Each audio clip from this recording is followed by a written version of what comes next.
கடலூர் மாவட்டத்தை சுற்றி பார்த்தீங்கன்னாக்கா சோசியலி பேக்வேர்டு, ஸ்டேட்டஸில் வந்து பேக்வேர்டு அப்படின்னு சொல்லுவாங்க. அதாவது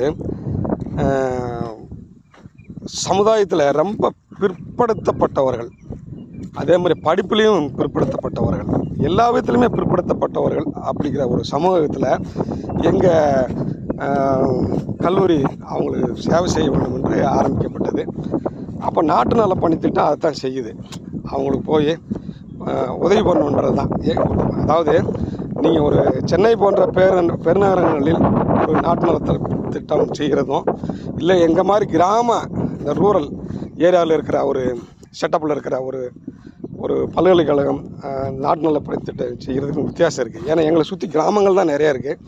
எல்லாமே சமுதாயத்தில் பின்தங்கியவர்கள். சென்னை போன்ற மெட்ரோபாலிட்டன் சிட்டிஸில் வந்து அது வேறு, அங்கே நான் சமூக பணி செய்யலாம், அதுவும் பண்ணலாம். ஆனால் அதுக்கு வித்தியாசம் இருக்குது. இங்கே வந்து உண்மையிலே கஷ்டப்படுறவர்களுக்கு நாங்கள் உதவி செய்கிறோம். ஒரு தடவை நான் வந்து என்னுடைய என்எஸ்எஸ் ஆஃபீஸில் உட்காந்துருக்கேன். ஒருத்தர் ரொம்ப, அதாவது அவருக்கு வெயிட்டு கூட கிழிஞ்சிருக்கு. காலையில் வராரு, வந்துட்டு ஐயா என்னுடைய மனைவி வந்து ப்ரெக்னெண்ட்டாக இருக்குது, அவங்களுக்கு வந்து இந்த குறிப்பிட்ட ப்ளட்டு குரூப் வந்து தேவைப்படுது, ரத்தம் தேவைப்படுது, அது இருந்தால் தான் டெலிவரி ஆகுமா, நீங்கள் வந்து இந்த குறிப்பிட்ட ரத்த வகுப்பு தேவைப்படுது, நானும் அலைஞ்சு பார்த்தேன் கிடைக்கல. என் பேரை சொல்கிறாங்க. என்னென்னா ஒரு என்எஸ்எல் மாணவர்கள் ஒரு புத்தகம் நான் தயாரித்திருக்கேன்.